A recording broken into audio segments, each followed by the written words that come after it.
Graça e paz da parte do Senhor Jesus Cristo seja sobre a minha vida, sobre a tua vida, sobre a nossa casa, sobre a nossa família, sobre os nossos familiares. Que a paz de Deus, que excede todo entendimento, esteja sobre mim, sobre a minha vida, sobre a minha casa, sobre a tua casa, sobre a tua família, em nome de Jesus. Quero compartilhar com vocês mais uma parábola aqui que se encontra no livro de Lucas, capítulo 18, a partir do versículo 9. Como você pode estar vendo aqui, estou filmando a Bíblia Sagrada, né? Ok? Vamos ler a palavra de Deus? Diz assim, e diz, o título, né? A parábola do fariseu e do publicano. E disse também esta parábola. A um se confiava em si mesmo, crendo que eram justos, desprezavam outros. Essas letras em vermelho são as palavras que Jesus falou. Essas pretas foram as que ele não falou. Todas as palavras em vermelho foram as que Jesus falou, ok? Se você não sabe. Eu estou te dando essa dicasinha. Tem muita gente que sabe, mas as pessoas, por que tem uma letra vermelha e outras pretas? É porque as vermelhas foram as palavras que Jesus falou. 10. 2 homens subiram ao templo a orar, um fariseu e o outro publicano. O fariseu, estando em pé, orava consigo desta maneira: Ó Deus, graças te dou, porque não sou como os demais homens, roubadores, injustos e adúlteros, nem ainda como este publicano. Aí ele diz no 12: Jejum 2 vezes na semana e dou o dízimo de tudo quanto possuo. O publicano, porém, estando em pé de longe, nem ainda queria levantar os olhos ao céu, mas batia no peito, dizendo: Ó Deus, tem misericórdia de mim. 14. Digo-vos que este desceu justificado, perdoado, absolvido, justificado para a sua casa, e não aquele, porque qualquer que a si mesmo se exaltar será humilhado, e qualquer que a si mesmo se humilhar será exaltado. A matemática de Deus é diferente da matemática do mundo. A matemática de Deus, os últimos serão os primeiros serão os últimos. Os humilhados serão exaltados, os exaltados serão humilhados. É a matemática de Deus. Já lemos a palavra, né? Agora vamos à palavra, o sermão, propriamente dito. Tô falando, tá começando a chover. Não sei se você tá ouvindo o barulho da chuva. Tá chovendo. Começou a chover. Estamos precisando realmente de chuva. Não só de chuva de água, é chuva de unção, de graça, de favor, né? A chuva temporã e seródia, né? Agora tem outro, perdão aqui. É só um negócio aqui, ó. Outro empecilho. Pelo amor de Deus, não é chuva não, esse empecilho aí que hoje. Vou te contar, vou te falar. Brincadeira. Tá chovendo, tá vendo? Vou começar novamente. Perdão pela falta de. Pelo empecilho que houve aqui. Te corrigir. Parábola. O nosso tema é as características de um fariseu que muitos cristãos não têm, não possuem. Lucas 18, de 9 a 14. Parábola, como eu já falei, ponto, 2 pontos, GR, quer dizer, do grego. Parábola, uma comparação, um paralelo, uma narração curta para ensinar uma verdade moral ou espiritual. Como exemplo de parábolas, temos as narradas por Cristo nos Evangelhos. Jesus conta a história para ilustrar o reino dos céus. A parábola ensina, revela verdades celestiais. A Bíblia está repleta de parábolas. Tanto no Antigo Testamento quanto no Novo Testamento possuem parábolas. O método de ensino utilizado por Jesus. Fariseu. O fariseu era um membro de uma antiga seita judaica que se distinguia pela observância irrestrita e formal dos ritos da lei. Parece o Congresso Nacional de Brasília, né? Mosaica. Hipócrita. Vem de ator, né? Publicano era um cobrador de impostos do Império Romano. corrupto, ladrão, publicano. E o fariseu é hipócrita, né? Que vem da palavra ator, aquele que finge ser o que não é. Demonstra ser tudo, mas é outra coisa, entendeu? Demonstra ser cordeiro, mas é verdade, é um lobo devorador, lobos devoradores. A própria palavra fala sobre isso. Nossa preparação, características, aquilo que caracteriza, característico, parte inteira de um logaritmo, né? Característico, que caracteriza, que distingue, característica, traço, qualidade, propriedade ou combinação deles juntas, né? Que distingue um indivíduo, uma pessoa, um grupo ou tipo. Caracterizar, determinar o caráter, né? De assinalar. Às vezes fala o perfil de uma pessoa, por exemplo, de assinalar, distinguir, indicar, caracterizar, né? Às vezes vê uma pessoa de perfil de lado. Hoje vamos ver as características do fariseu e aprender com elas. Vamos ver 7 qualidades do fariseu. Vejamos que muitos cristãos não têm, não possuem. E vamos ver se isso foi o suficiente para ele ser justificado ou não. Olha aqui, primeiro ponto. Ele era um homem de oração. Olha só. Ele foi ao templo orar. 2 homens subiram ao templo para orar, um fariseu e o outro publicano. Os 2 subiram com o mesmo propósito de orar. O fariseu, estando em pé, orava consigo desta maneira.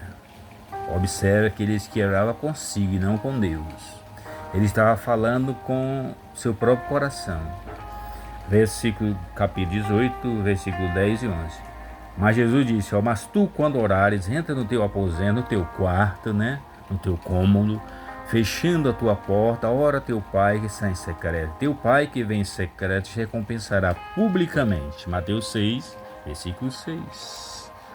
Tiago 5,16. Confessai as vossas culpas uns aos outros e orai uns pelos outros. Aqui está falando de intercessão. Você orar pelos seus familiares, pelos seus amigos, enfim, pelo seu país. Interceder, colocar-se no lugar dos outros em oração, pedindo misericórdia. Para que sareis, para que sejais curados. Aí, Tiago 5,16 fala, a oração feita por um justo pode muito em seus efeitos. E em 1 Tessalonicenses, né? 1 Tessalonicenses 5,17 diz, orai sem cessar. É orar constantemente, continuamente, orar sempre que você tiver uma oportunidade, né? Não é ficar orando 24 horas sem cessar não, de dia e de noite não. É você orar sempre, orar constantemente. Segundo, ele era um homem agradecido. Ele começa sua oração com gratidão. Assim como Jesus começava, ó Deus, graças te dou, né? Toda aquela religiosidade, né? Versículo 11 na parte B. E a paz de Deus, para a qual também fostes chamados em um corpo, domine em vossos corações e sede agradecidos. É um mandamento se agradecer. Ele começou agradecendo.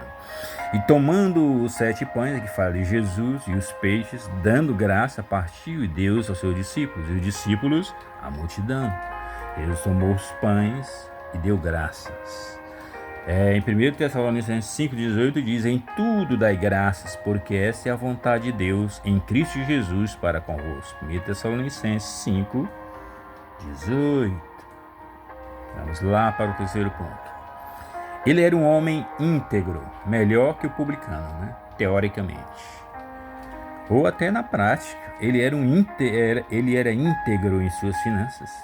E disse também essa parábola a uns que confiavam em si mesmos, mas esses aí eles eram egocêntricos, eles confiavam em si mesmos. Eles se julgavam melhores do que os outros, mais santos, não tem? Crendo, eles acreditavam que eles eram justos. Eles mesmos acreditavam que eles eram tipo uma autojustiça. A Bíblia diz que as nossas justiças são como trapos de imundícia. Sabe o que é trapos de imundícia? É que naquele tempo não havia absorvente, então as mulheres pegavam panos e se limpavam no tempo da menstruação, aí jogavam no lixo. Então isso é que é trapo de imundícia na Bíblia, entendeu? É um pouco desagradável falar sobre isso, mas trapo de imundícia é isso aí. As mulheres não tinham corrimento, doenças sexuais,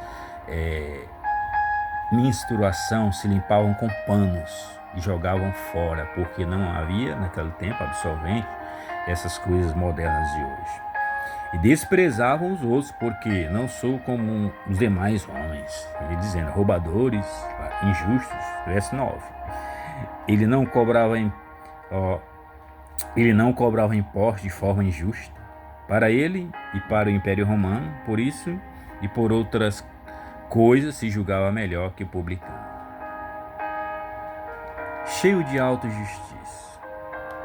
O homem não pode justificar a si mesmo. 4.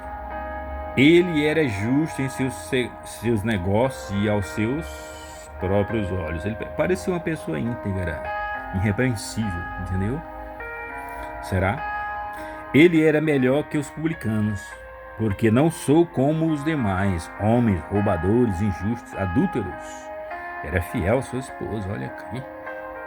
Nem ainda como este publicano. Agora começou a jogar a culpa para o publicano, ó. Se julgou melhor que os outros, ó. Aqui que a palavra diz, não julgueis para que não sejais julgados, porque com a mesma medida que medides a vós serão medidos, vós serão julgados. Disse-lhe ele, quais? E Jesus disse, não matarás, não adulterarás, não furtarás, não darás falso testemunho. Mateus 19, 18. Isso aqui é Jesus falando, acho que para o próprio jovem rico, se eu não me falho, se não me engano. Mas aqui ele está se colocando como um cara irrepreensível, como um fariseu justo, íntegro, reto. Digamos assim, como um homem de palavra, né? Aquele que ele fala, está falado, está decretado. É como as palavras dos reis do Antigo Testamento. Vamos para o 4. Ele era um esposo fiel à sua esposa. Olha aqui, ó. Ele era fiel à sua esposa, diferente dos adúlteros e adúlteras, nem ainda como este publicano. Novamente, versículo 11. Parece que ele estava pegando no pé do publicano, ó. Tu sabes os mandamentos? Não adulterarás, não matarás, não furtarás, não dirás falso testemunho, não defraudarás alguém, honra teu pai e a tua mãe. Isso era Jesus falando em Marcos 10, 19. Com efeito, não adulterarás, não matarás, não furtarás, não darás falso testemunho, não cobiçarás, e se algum outro mandamento, tudo nessa palavra se resume, amarás o teu próximo como a ti mesmo. Aqui foi o erro do fariseu. Entendeu? Não amar o próximo, amar só a lei, amar só a teoria, amar só o discurso. Hoje tem tanta pregação linda, você até chora, né? Tanto choro, tanta lágrima, mas só lágrima de crocodilo, entende? A parte 6, vamos lá. Ele observava e praticava o jejum. Ele jejuava toda semana, pelo menos 2 dias na semana. Jejum 2 vezes na semana. Lucas 18, verso 12. Ora, o discípulo de João e os fariseus jejuavam e foram dizer-lhe, por que jejum o discípulo de João e dos fariseus e não jejum os teus discípulos? Foram criticar Jesus. Então a crítica não é de hoje. Marcos 2,18, né? Perguntar por que os discípulos andavam ao lado de Jesus e não jejuavam. Ele disse, porque o noivo estava com eles, mas no dia que o noivo fosse tirado, eles iam jejuar. E ele disse, podeis vós fazer jejuar os filhos das bodas, da festa de casamento, enquanto o esposo está com ele, enquanto estão participando da festa do casamento? Dias virão, porém, em que o esposo será tirado, Jesus seria tirado da terra, e então naqueles dias jejuarão. Lucas 5, 34 a 35. Então, foi conduzido Jesus pelo Espírito ao deserto para ser tentado pelo diabo. E tendo jejuado 40 dias e 40 noites, depois teve fome. Então o jejum é bíblico, desde que seja da maneira correta, não é? Nós não vamos entrar aqui muito a fundo no assunto do jejum não, mas jejuar é abster-se de alimentos, né? Em prol de se separar para Deus, de se consagrar, de mortificar a carne, sua natureza pecaminosa, é isso. É esvaziar o estômago, o corpo e se encher das coisas de Deus, das coisas espirituais. Vamos para o 7, se não estou enganado, agora vamos lá. Ele era rigorosamente fiel nos dízimos. Olha, ele não era Não parecia ser um cara que amava o dinheiro, não. Daqueles que atravessam o rio com sorrisal na mão, cheio do outro lado com sorrisal intacto, enxuto, sem nenhuma gota d'água. Ele era rigorosamente fiel nos dízimos. Ele era um dizimista fiel. E de tudo, dou o dízimo, de tudo. Ó. Ele dava o dízimo de tudo, até dos ovos da galinha dele, dos animais, de tudo. De tudo é completo. Quanto possui. Ele afirmou isso no verso 12, Lucas 18, 12. A palavra fala sobre os dízimos. Trazei todos os dízimos à casa do tesouro, ao templo, ao lugar onde você se alimenta, ao lugar onde você se congrega, para que haja mantimento, provisão na minha casa, na casa de Deus. E depois fazei prova de mim nisso, diz o Senhor. Deve cuidar bem do templo, do lugar onde o povo se congrega, onde o povo se abriga, se protege, enfim. Dos exércitos. Fazei prova de mim, diz o Senhor dos exércitos. Se eu não vos abrir a janela do céu e não derramar sobre vós bênção, tal que dela advém a maior abastança. Que não haja lugar suficiente para recolher. E aqui tem uma heresia que os falsos pastores têm dito aí, que é uma hipocrisia sem tamanho, dizendo que dízimo não prospera. E eu te pergunto, o que é derramar bênção sem medida? É algo incalculável, é algo que ninguém pode conter, não tem lugar para colocar. Aí tem os hereges, né? Eu chamo de herege, esse que diz que o dízimo não prospera. Diz que o dízimo não prospera, o dízimo só protege as tuas finanças, o devorador, do cortador, do migrador e do destruidor. E o que é bênção sem medida? É que não haja lugar mais para colocar. Eu te pergunto, eu te deixo essa interrogação. O que tu acha? É claro que bênção sem medida bênção é prosperidade em todas as áreas, não só financeira, mas em todas as áreas. Se o dízimo funciona, fazer prova de Deus, o único lugar na Bíblia que Deus manda prová-lo, então é porque ele prospera. Deus abençoa não pelo dízimo em si, mas pela fidelidade da pessoa e pela obediência à sua palavra. Então o dízimo é bíblico, 10% é. Tem uns que dizem aí já mentindo, dizendo que o dízimo já é 20%, 30%, 50%, 90%. Isso é uma heresia. A palavra diz 10%, a 10ª parte. Ok? Nós vamos entrar aqui em polêmica, né? Mas esse negócio que só oferta prospera é uma mentira, e quem fala isso é um mentiroso de cara deslavada. Passa o óleo de peroba na cara, não tem aqueles mentirosos de cara lavada, que mente de cara lavada? Tipo aqueles que tem umas orelhas assim, parece orelha de morcego. Dá uma dica pra vocês aí, lembrar quem é.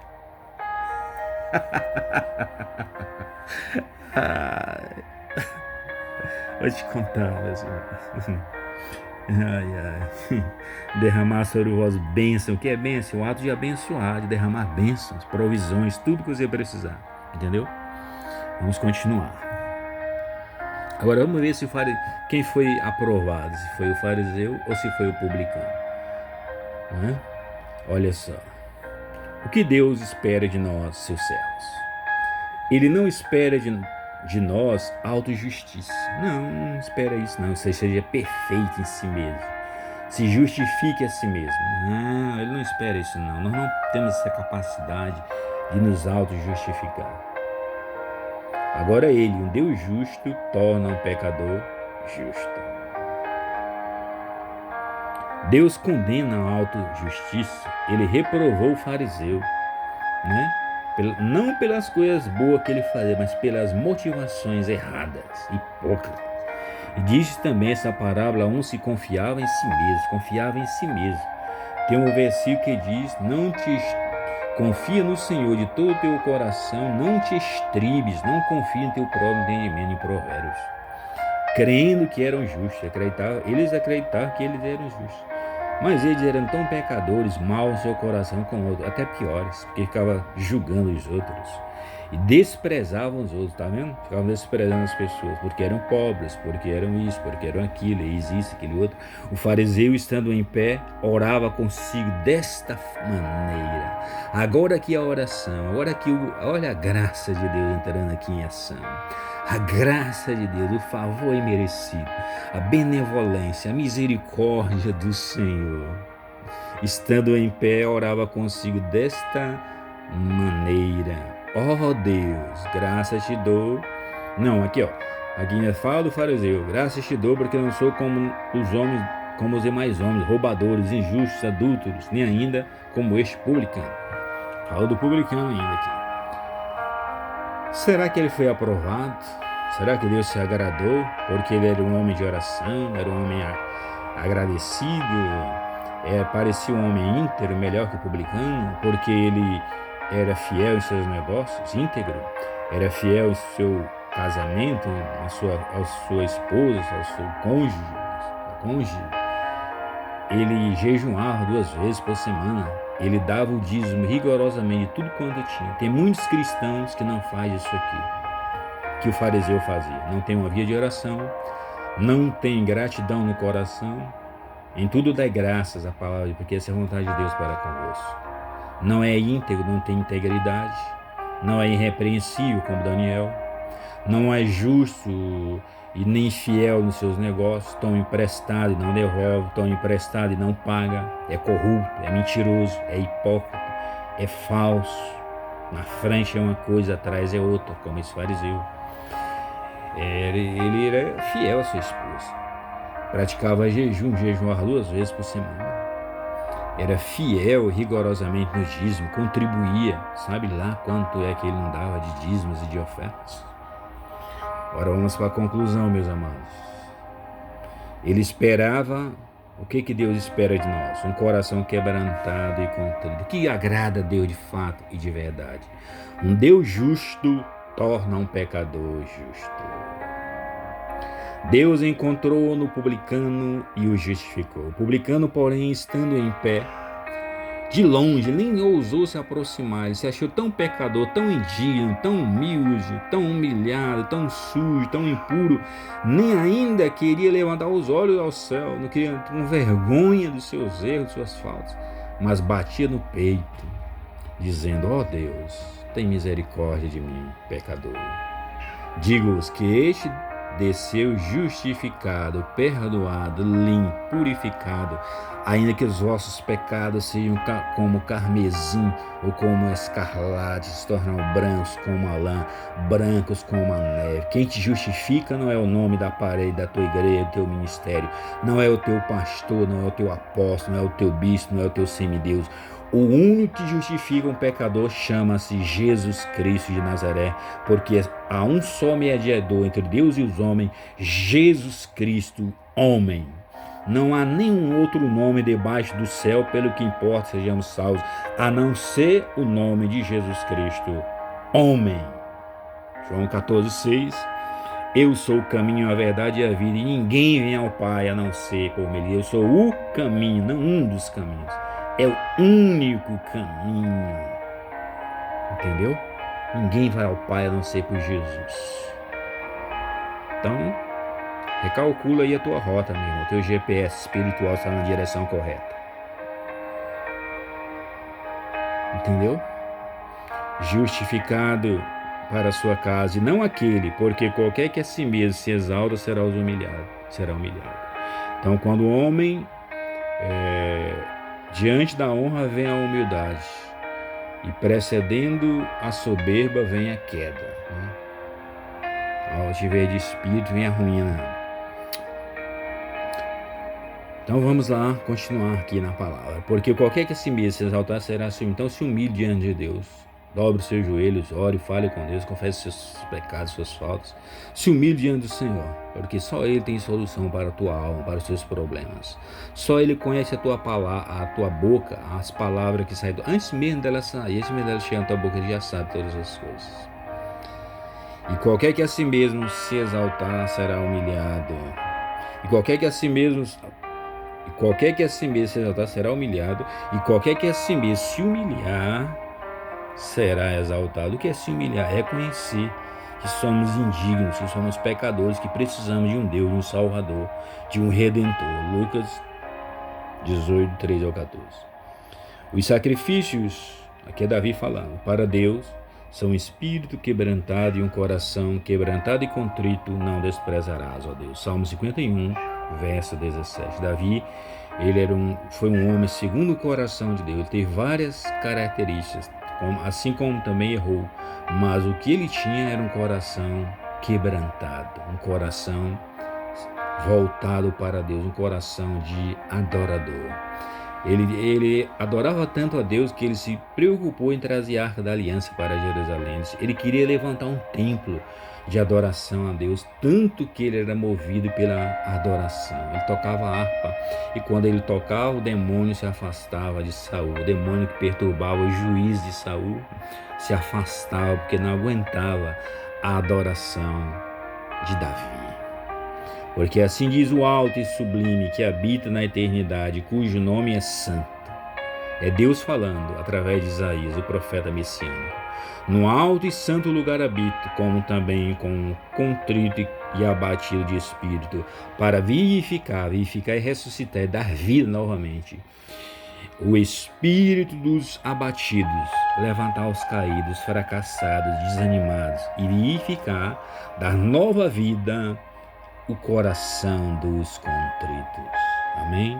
Glória a Deus. Então vamos encerrar nossa palavra. Pai, obrigado pela tua palavra.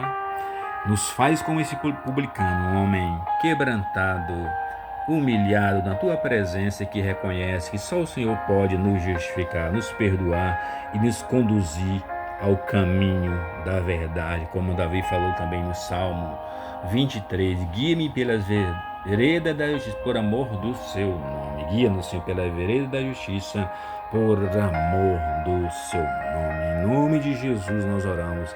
Se conosco neste dia, neste mês está se iniciando, que haja bênção sobre a nossa cabeça em nome de Jesus de Nazaré, e que toda palavra de maldição já está anulada, repreendida no poder do nome de Jesus, no poder do sangue de Jesus. Toda maldição mandada, jogada, volte para o lugar de onde veio, porque o nosso inimigo virá contra nós por um caminho organizado, mas fugirá desorganizado, desbaratado por 7 caminhos. Assim eu declaro, assim eu profetizo, assim eu impetro nos méritos do meu Senhor e Salvador Jesus Cristo de Nazaré. Nenhuma arma forjada contra nós prosperará. Toda linha que usar contra nós em juízo será condenada. Esta é a herança dos servos do Senhor. Deus te abençoe, meu irmão. Deus te abençoe, minha irmã. E agora vamos concluir essa palavra em nome de Jesus. Estamos ouvindo o fundo musical. Você quer saber o fundo musical? Bondade de Deus é o fundo musical que estamos ouvindo aqui. Amém? Glória a Deus. Deus é bom em todo tempo. És fiel em todo tempo. Amém? Eu boto aqui 2 horas de fundo musical para não ter aqueles empecilhos que teve da outra vez. Deus nos abençoe. Abraço, beijo no coração. Ore por mim, orarei por ti, em nome de Jesus. Espero que essas palavras te façam refletir, que Deus leve mais em conta a atitude, a motivação, do que atos religiosos e exteriores. Vestimentas, paramentos, rodar como peão, rodar como baiaço na macumba e tantas outras coisas, desprezando os outros e tendo um coração mais ruim que o de Satanás. Que Deus nos livre disso, irmão, e até o próximo. E até o próxima palavra em nome de Jesus. Jesus diz: Pai, graças te dou, porque ocultaste essas coisas aos sábios e entendidos e revelaste às criancinhas. Seja como publicano, meu irmão. Era um cobrador de impostos, era um ladrão do Império Romano. Ele cobrava além do que era necessário para ele embolsar, igual Judas Iscariote. Mas ele foi justificado, foi perdoado, foi honrado. Um Deus justo torna um pecador justo. Amém. E graças a Deus. Deus te abençoe.